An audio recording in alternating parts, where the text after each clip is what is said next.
नई बहू ने बनाया छोले पूरी का नाश्ता।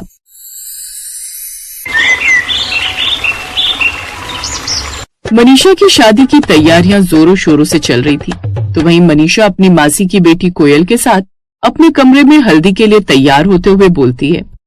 कोयल, मैं इतनी खुश हूं ना कि क्या बताऊं। एक तो मेरी शादी मेरे प्यार रवि से हो रही है और मैं इकलौती बहू होंगी। अपने ससुराल में सारे ठाट बाट मेरे ही होंगे। हाँ दीदी, वो तो है, लेकिन आप बीवी तो अच्छी बन जाएंगी, लेकिन बहू बन जाएंगी ना अच्छी। तूने ऐसा क्यों कहा?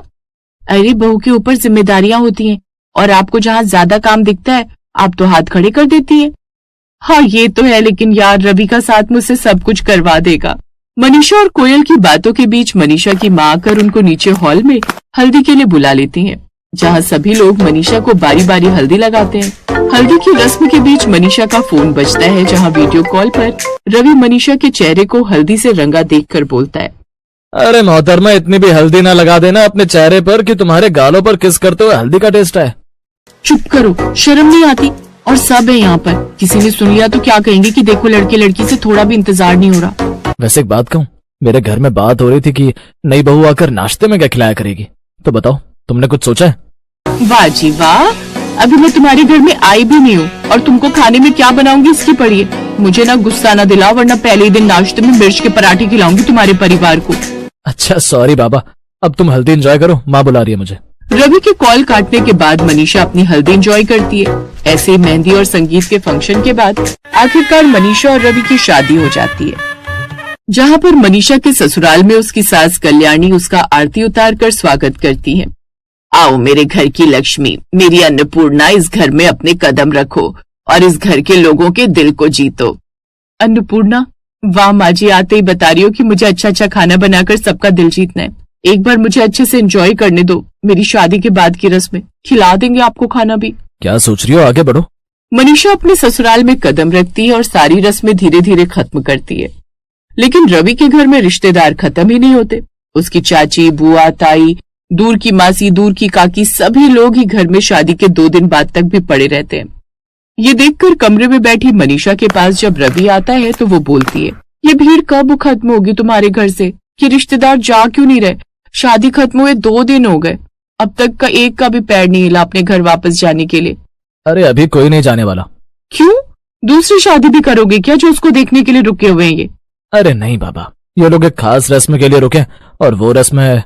रवि आगे बोलता उससे पहले कल्याणी कमरे में आती है और मनीषा को बोलती है, बेटा तुझे इस घर में आए हुए 2 दिन हो गए हैं, लेकिन बेटा ये मेहमानों से भरा घर ना मुझे खाली चाहिए। है ना माँ जी, आपको भी सफोकेशन हो रही है ना? मैंने भी यही कहा रवि को, लेकिन ये कहते एक रस्म बची हुई है। सही कहा इसने, वो रस्म है कि सभी बहू के हाथ के बने नाश्ते को करके ही घर से जाएंगे। क्या नाश्ता? अरे माँ जी, वो तो मीठा बनाने की रस्म होती है ना, नाश्ता बनाने की थोड़ी। बेटा वो टीवी में होती है, आजकल लोग खाना वाना खाकर जाना चाहते हैं, लेकिन मैंने इनको नाश्ते में मना लिया। कहीं रात का खाना होता ना तो तेरी बैंड बच जाती। और हमारे घर में रस्म है कि बहू ही बनाती है खाना, इसीलिए माफ करना, हम तुम्हारी चाहकर भी मदद नहीं कर पाएंगे, वरना गांव से आई नानी दादी माँ को और मुझे सुना सुनाकर पागल कर देंगे। पर कुछ नहीं बहू, देख अगर तू आज नाश्ता बना देगी तो ये लोग दोपहर तक चले जाएंगे, वरना जब तक इनको तेरे हाथों का नाश्ता नहीं मिलेगा तब तक ये यहीं रहेंगे, और इससे खर्चा तो बढ़ेगा ही, हमारी तुम्हारी प्राइवेसी भी खराब होगी। कल्याणी तो इतना बोलकर चली जाती है, लेकिन बेचारी मनीषा के चेहरे पर 12 बज जाते हैं। अब वो घूंघट में रसोई में आती है और वहां आकर अपना घूंघट हटाकर गुस्से में बोलती है, बताओ लोग नई बहू को सर आंखों पर बिठा कर रखते हैं और यहाँ मुझे किचन में बिठा दिया लाकर। सही कहा था कोयल ने, अच्छी बहू बनना शायद मेरे बस की बात नहीं, क्योंकि मेरा मन तो कर रहा है कि भाग जाऊं यहाँ से। मनीषा बेचारी सोच में पड़ी होती है कि इतने लोगों के लिए ऐसा क्या बनाए जो आसान भी हो और वो अकेले बना सके। इतने में उसकी बहन कोयल का कॉल आता है। कोयल कैसी है तू? यार मैं नहीं बन सकती ये बहू, तूने सही कहा था, देखना मुझे किचन में फेंक दिया 2 दिन के अंदर। अरे मेरी छुई मुई दीदी, देखो मैंने कहा था कि शादी एक ड्रीम जरूर होता है, लेकिन इसकी रियलिटी शादी के बाद पता लगती है। यार मुझे सभी रिश्तेदारों के लिए नाश्ता बनाना है, इतने सारे लोग हैं, आज तो लगता है मैं नाश्ता भी इनको डिनर के टाइम पर करवाऊंगी। इतना सारा खाना जल्दी तो नहीं बनेगा मुझसे। अरे पागल दीदी, तो इतना सारा बनाना क्यों है? कुछ ऐसा बना जो टेस्टी भी होगा और जल्दी भी बनेगा। जल्दी क्या बनेगा यार, भंडारा थोड़ी है छोले पूरी का। एग्जैक्टली छोले पूरी, इतने लोगों के लिए यही नाश्ता परफेक्ट है, ज्यादा सोचने की मेहनत भी नहीं और जल्दी भी बन जाएगा। कोयल की बात में दम था। मनीषा जल्दी से उसका कॉल काटती है और लग जाती है नाश्ते की तैयारियों में। एक तरफ वो 2 कुकर में छोले चढ़ाती है और दूसरी तरफ उनके पकने तक बहुत सारा पूरी का आटा गूंथ लेती है। तो वहीं रसोई में ताकाझाकी कर रहे कल्याणी और उसके रिश्तेदारों में उसकी दूर की एक बुआ सास रसोई में काम करती हुई मनीषा को देखकर कल्याणी से बोलती है, अरे कल्याणी, तेरी बहू आखिर क्या बनाने वाली है नाश्ते में? देख, मानते हैं हम नाश्ते के लिए रुके हैं, लेकिन कहीं तेरी मॉडर्न बहू ने आजकल की लड़कियों की तरह नाश्ते में सलाद बनाकर दे दिया और कहा कि हम नाश्ते में यही खाते हैं, तो हमें क्या करना है, खाना है या नहीं? अरे बुआ जी, वैसे मुझे भी नहीं पता कि वो क्या बनाने वाली है, लेकिन सलाद तो नहीं होगा। देखो ना, कुकर में कुछ चढ़ाया है, सलाद को पकाना थोड़ी होता है। औरतों के झुंड में घुसा हुआ रवि भी उस बीच अपनी राय देते हुए बोलता है, वैसे आजकल बॉईल करके भी सलाद खाया जाता है, क्या पता वही हो, लेकिन जो भी हो आप लोग प्लीज मेरी बीवी को कुछ सुनाना नहीं, बेचारी पहली बार इतने सारे लोगों का खाना बना रही है। हाँ हाँ, जोरू के गुलाम, वो घास भी खिलाएगी ना तो वो शेफ हरपाल की तरह कहेंगे, जुबान की हो गई बल्ले बल्ले, ठीक है। कुछ ही देर में वो इतना सारा छोला पूरी का नाश्ता बना लेती है और सभी को खाने की टेबल पर आने को कहती है। घर में इतने रिश्तेदार थे कि एक टेबल पर कोई नहीं आ पाता, इसलिए रवि जुगाड़ करता है और हॉल में चटाई बिछा देता है, जिसके बाद सभी नीचे बैठते हैं। हमें लगा कि कोई घास फूस वाला खाना होगा। खैर, अब ये छोले पूरी का नाश्ता तो तूने बना दिया, लेकिन अब खाकर देखते हैं कैसा बना है। सभी लोग छोले पूरी का नाश्ता करते हैं, जो सच में बहुत टेस्टी बना होता है। सभी रिश्तेदार मनीषा की तारीफ करते हैं और बुआ सास भी खाना खाने के बाद एक हार का बॉक्स लेकर मनीषा के पास आती है। बहू, आज नाश्ते में तूने छोले पूरी बनाकर साबित कर दिया कि एक अच्छी गृहिणी बनने के सारे गुण तुझ में मौजूद हैं, क्योंकि इतने सारे लोगों के लिए ऐसा नाश्ता बनाना जिससे उसका पेट भी भरे और स्वादिष्ट भी हो, ये एक सुलझी हुई स्त्री ही सोच सकती है। मुझे खुशी है कि तू इस घर की बहू बनी। ये ले तेरा नेक। अरे इसकी क्या जरूरत है बुआ दादी? बहू, ये बुआ जी का आशीर्वाद है और तेरा नेक जो तूने अपने गुण से कमाया है, तो इसको ले ले, मना नहीं करते। मनीषा नेक लेकर बुआ दादी के पैर छूकर आशीर्वाद लेती है और उसके बाद दोपहर तक सारे रिश्तेदार अपने अपने घर के लिए निकल जाते हैं और सभी नई बहू के छोले पूरी के नाश्ते की तारीफ हर जगह करते हैं, जिससे कल्याणी का और उसकी नई बहू का अपने रिश्तेदारों में नाम हो जाता है।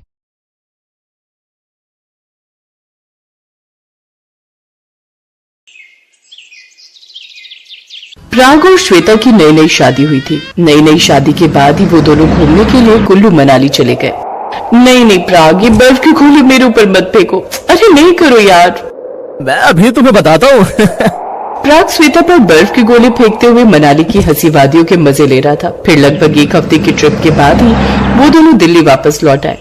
कितना मजा आया ना प्राग मनाली में। मेरा तो मन ही नहीं कर रहा था इस गर्मी में वहां से आने को। ऐसा दिल कर रहा था अभी कुछ दिन और वहीं रुक जाऊं। डोंट वरी डार्लिंग, सर्दियों में फिर से मनाली का ट्रिप बना लेंगे। श्वेता तो वैसे चंडीगढ़ से थी, लेकिन उसकी मासी ने उसका रिश्ता दिल्ली में रहने वाले प्राग से करवाया था और अब वो शादी कर अपनी दिल्ली वाली ससुराल आ गई थी। श्वेता ने सुना तो था कि दिल्ली वालों को खाने पीने का बड़ा शौक है, लेकिन वो ये बात जानती नहीं थी कि उसके ससुराल वाले तो खाने पीने के कुछ ज्यादा ही शौकीन है। जबकि श्वेता को भी अलग अलग तरह का खाना बनाने का बड़ा शौक था, लेकिन अब रसोई की कमान नई बहू के हाथ में आ गई और अब वो हुआ जिसकी किसी ने उम्मीद भी नहीं की थी। ये लीजिए माँ जी, खाइए। क्या बनाया है बहू? माँ जी, शाही पनीर और बाटी। क्या भाभी, लेकिन शाही पनीर के साथ बाटी कौन खाता है? मुझे तो सोचकर ही चक्कर आ रहे हैं।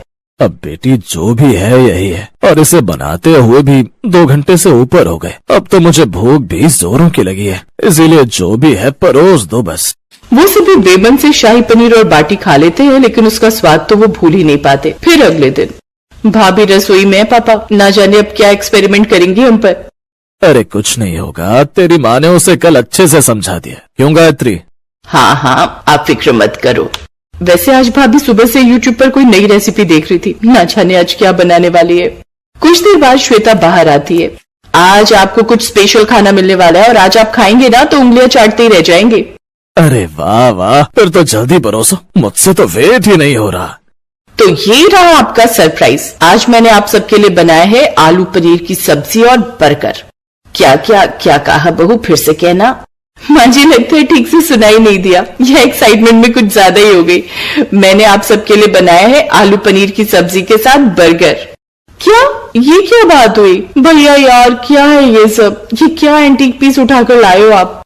ए चुप कर, वो तेरी भाभी है और अब इसने इतने प्यार से बनाया तो खा लेना चुपचाप। एक बात बताओ, तुम्हारे दिमाग में सब आइडिया आते कहाँ से हैं?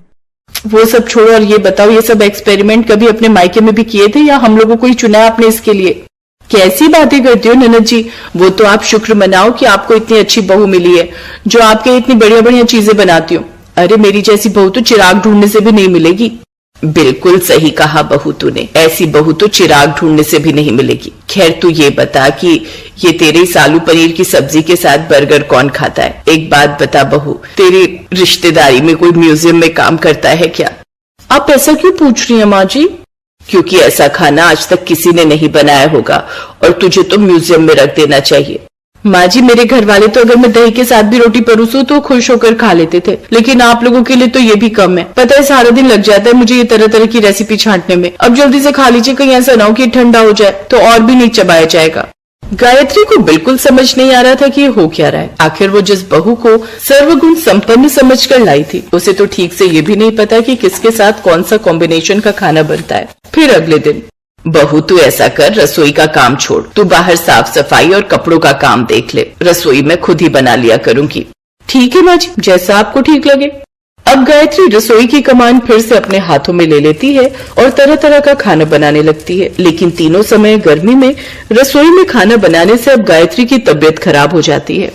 माँ तुम्हें डॉक्टर ने काम करने के लिए मना किया है ना, अब तुम आराम करा करो। वो बिल्कुल ठीक कह रहा है गायत्री, अब तो ये चूल्हा चौका छोड़ दो। लेकिन नहीं, अगर वो छोड़ दिया तो खाना मिलना मुश्किल हो जाएगा। हाँ? फिर तुम्हारी बीवी के हाथों से बना फिर से वही सब ऊट पटांग खाना खाना पड़ेगा। ये तो सोचकर भी मुझे डर लग रहा है। पापा, जब तक माँ रसोई का कार्यभार छोड़ेगी नहीं तब तक वो कैसे सीख पाएंगे? अब वो इस बारे में श्वेता से बात करते हैं। अरे आप लोग चिंता मत करो, मैं हूं ना।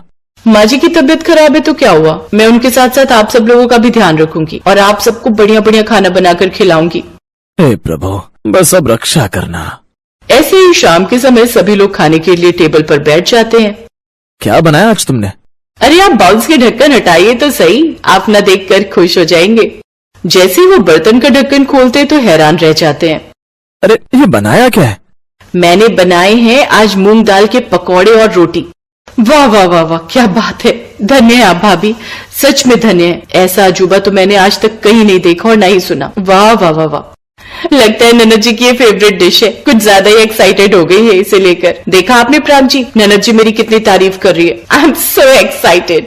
अरे बेवकूफ, वो तुम्हें ताना दे रही है, कुछ तो रहम करो हम पर। तू अपनी छोड़, मुझ पर तो थोड़ा रहम कर। मुझ बुढ़िया को ये सब खिलाएगी ना तो मैं कभी ठीक नहीं हो पाऊंगी। ऐसा कर, तू मेरे लिए खिचड़ी बना दे, लेकिन बस खिचड़ी बना देना, उसमें कुछ और मत डालना। बहू तू ना ये सब कॉम्बिनेशन खिलाकर ना हमारी जान ही मत ले लेना। क्या बाबूजी आप भी? ऐसे ही कुछ दिन बीत गए। फिर एक रोज, भाभी अभी मैं कॉलेज से आ रही थी ना तो मैंने रास्ते में ये पैम्पलेट देखा तो मैं इसे अपने साथ ले आई। ऐसा क्या है इसमें? माँ, इसमें लिखा है कि हर शहर में कुकिंग कंपटीशन होने वाला है और जो भी कुछ यूनिक सा बनाएगा ना उसे पूरे 3 लाख का इनाम मिलेगा। और आप तो जानती है हमारी भाभी यूनिक खाना बनाने में बड़ी माहिर है। ऐसी ऐसी डिशेस खोज खोज कर बनाती है कि मजाल है किसी का बाप भी बना पाए। मुझे लगता है अपनी भाभी के हाथ का खाना खाकर ना तेरा दिमाग खराब हो गया। अगर तेरी भाभी कुकिंग कंपटीशन में गई ना तो वहाँ के जजेस उम्र भर होश में नहीं आएंगे।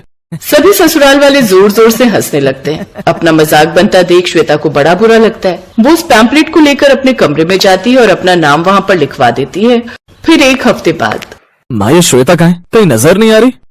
यहाँ होगी तो नजर आएगी ना बेटा, वो यहाँ है ही नहीं। अचानक क्यों भाभी कहाँ चली गई? तभी ससुर जो टीवी देख रहे थे और अचानक टीवी पर श्वेता मलिक का नाम सुनाई दिया। सबने टीवी की ओर देखा तो अब हमारे सामने आ रही है दिल्ली के पंजाबी बाग में रहने वाली श्वेता मलिक। ये क्या मजाक है श्वेता? और यहाँ उसने तो मुझे भी नहीं बताया कि वो जा रही है। आज तो ये पूरे भारत के सामने हमारा मजाक बनाएगी। सबको पता चल जाएगा हमें क्या क्या अतरंगी चीजें खानी पड़ती हैं। तो श्वेता जी ने आज खाने में बनाया है छोले के पराठे, वो भी पुदीने की चटनी के साथ, जिसका स्वाद लाजवाब है। और ऐसी यूनिक छोले पराठे की रेसिपी हमने आज तक नहीं खाई। वाह वाह, मजा ही आ गया। इसीलिए कंपटीशन जीतती है मिसेस श्वेता मलिक। ये रहा आपका 3 लाख का इनाम। छोले के पराठे बनाकर 3 लाख कमा लिए। ये कमाल तो मेरी श्वेता ही कर सकती है। ये सुनकर घर वाले बड़े ही खुश होते हैं। वो सभी उस जगह पहुंच जाते हैं और श्वेता के हाथ के बने छोले के पराठे जैसे ही टेस्ट करते हैं वो हैरान रह जाते हैं। वाह मैडम, मुझे नहीं पता था कि मेरी बीवी इतनी अच्छी कुक है। मैंने कहा था ना, लोगों को हमेशा यूनिक खाना ही पसंद आता है। मैंने पूरे 2 दिन लगाए थे इस रेसिपी को सोचने में। तब मुझे समझ आया कि अगर मैं पराठे के अंदर छोले की स्टफिंग करूं तो सबको पसंद आएगा। तो भाभी अब जल्दी से घर चलिए और हमें भी अपने हाथों के छोले पराठे बनाकर खिलाइए। हाँ बहू, तूने तो कमाल कर दिया। अब श्वेता की वजह से मलिक परिवार का नाम पूरे शहर में मशहूर हो गया था। बड़े बड़े होटल और रेस्टोरेंट्स उससे वो रेसिपी जानने लगे और उसके बदले में उसे और भी पैसे देने लगे और हर जगह छोले के पराठे बनाने वाली बहू के नाम से मशहूर हो गई।